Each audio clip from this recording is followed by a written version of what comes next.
নমস্কার, আধারে আড্ডা থেকে বলছি। আমি শুভম। আজকে আপনারা শুনবেন ষষ্ঠীপদ চট্টোপাধ্যায়ের লেখা দুর্যোগের রাত। ষষ্ঠীপদ চট্টোপাধ্যায় একজন খ্যাতনামা বাঙালি লেখক, যিনি তার রহস্য ও রোমাঞ্চ গল্পের জন্য সুপরিচিত। তার লেখা প্রতিটি গল্পে অদ্ভুত জগতের সঙ্গে বাস্তবতার এমন এক মিশেল থাকে যা পাঠকদের মনকে মন্ত্রমুগ্ধ করে রাখে। বিশেষ করে তার অলৌকিক ও রোমাঞ্চকর ধারার গল্পগুলি বাংলার সাহিত্য জগতে এক বিশেষ স্থান অধিকার করে আছে। আজকে তারই কলমে একটি গল্প শুরু হচ্ছে, দুর্যোগের রাত।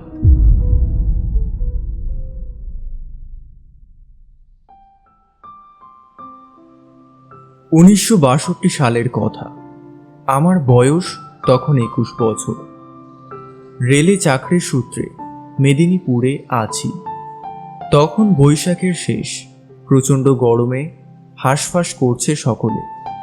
তার উপর ঝাঝা রোদ্দুরে কুলি খালাসের কাজ। মেদিনীপুর শহরের প্রান্তে কাঁসাই নদীর তীরে বিবের ওপর আমাদের ভাবু পড়েছে। ব্রিজে স্ক্র্যাপিংয়ের কাজ হচ্ছে তখন। সারাটা দিন রোদে কাজ করতে করতে ক্লান্ত অবসন্ন হয়ে পড়েছি। হঠাৎ বিকেলের দিকে আকাশটা কালো করে এক কালো মেঘের দল এসে বাসা বাঁধল। আমাদের সঙ্গে ছিল গুণধর মেঘ। বলল, ওরে বাবারে, এ যে ঈশানে মেঘ, বৃষ্টি একটু হবেই। আমি বললাম, হোক না, হলে তো বাঁচি। সারাটা দিন যা গেল, একটু যদি বৃষ্টি হয় তো স্বস্তি পাই।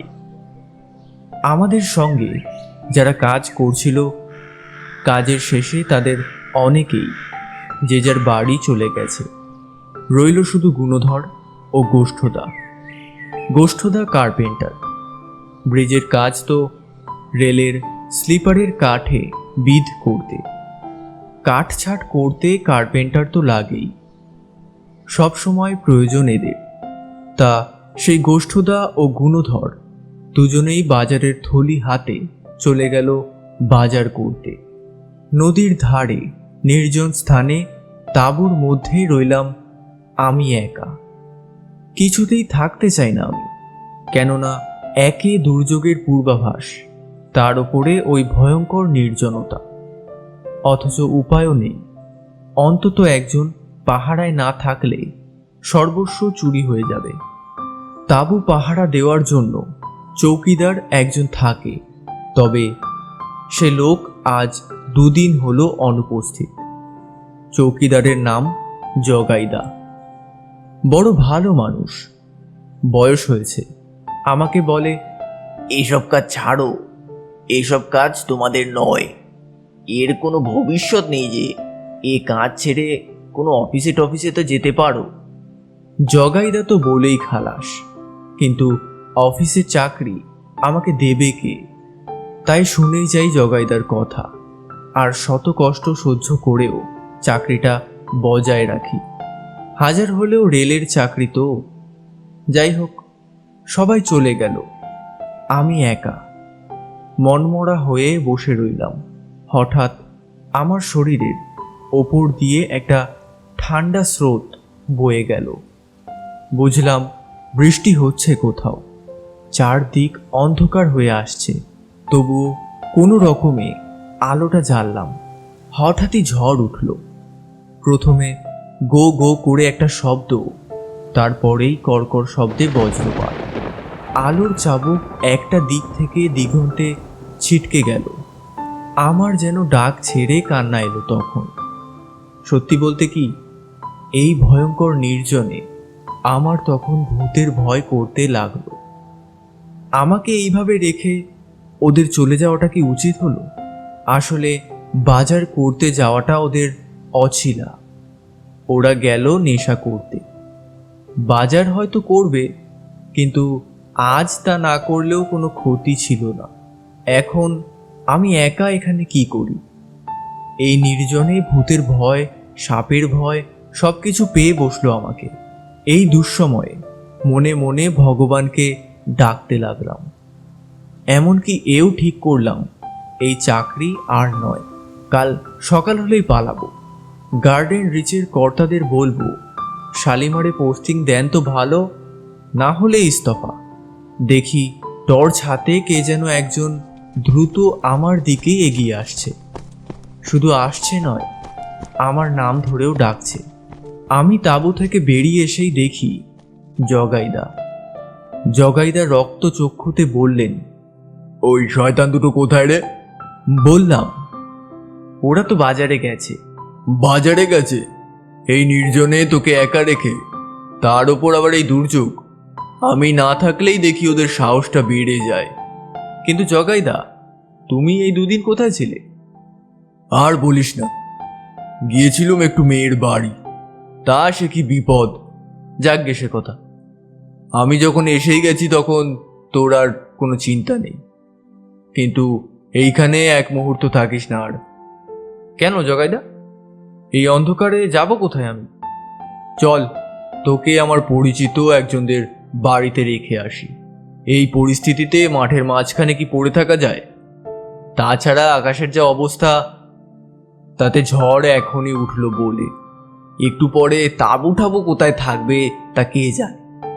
বলার সঙ্গে সঙ্গেই দারুণ একটা ঘূর্ণিঝড় হঠাৎই ধুলোবালি উড়িয়ে চারিদিকে ঘুরপাক খেতে লাগলো। তারপরেই দেখি বাঁধের ওপর আমরা দুজন, কিন্তু তাঁবু উধাও। এরপরই নামলো বৃষ্টি।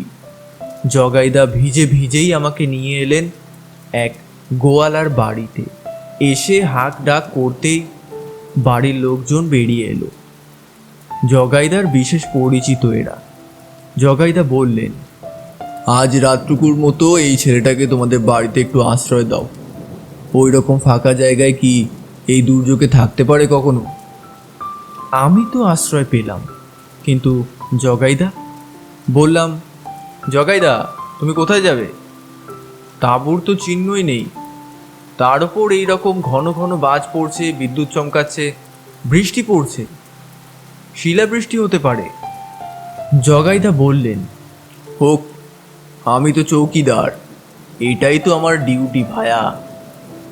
না হলে রেলের অত দামি দামি যন্ত্রপাতি একটু চোখের আড়াল হলেই ওর একটিও অবশিষ্ট থাকবে না আর। সে তো বুঝলাম, কিন্তু ওই দুর্যোগে তুমি থাকবে কোথায়? আমার জন্য চিন্তা করিস না, আমরা হচ্ছি জলকাদার মানুষ, এইসব আমাদের গা সওয়া। আমি সেই রাতে ওই গোয়ালার বাড়িতে আশ্রয় পেয়ে সত্যিই বেঁচে গেলাম। ওদের বাড়িতে পোস্তর তরকারি, মৌরলা মাছের টক আর পেট ভরা ভাত খেয়ে আরামে শুলাম বটে, কিন্তু জগাইদার চিন্তায় আমার ঘুম হলো না। কেননা জগাইদা চলে যাওয়ার পর দুর্যোগ আরও প্রবল রূপ ধারণ করেছে। ঘন ঘন বাজ পড়ার শব্দে বুকের ভেতরটা কেমন কেঁপে উঠছে। ভোরবেলা সবে একটু ঘুমিয়ে পড়েছি, এমন সময় গুণধর ও গোষ্ঠধর ডাকে ঘুম ভাঙল। দুর্যোগ কাটলেও আত্মকার তখনও কাটেনি, একেবারেই নিশি ভোর যাকে বলে। গুণধর বলল, এই শোন, আমরা স্টেশনের ধারে যাচ্ছি বুঝলি, জগাইদাকে দেখতে। তুই সকাল হওয়া পর্যন্ত এখানেই থাক, বেলায় একেবারে শ্মশানে চলে যাবে। সে কি, কেন?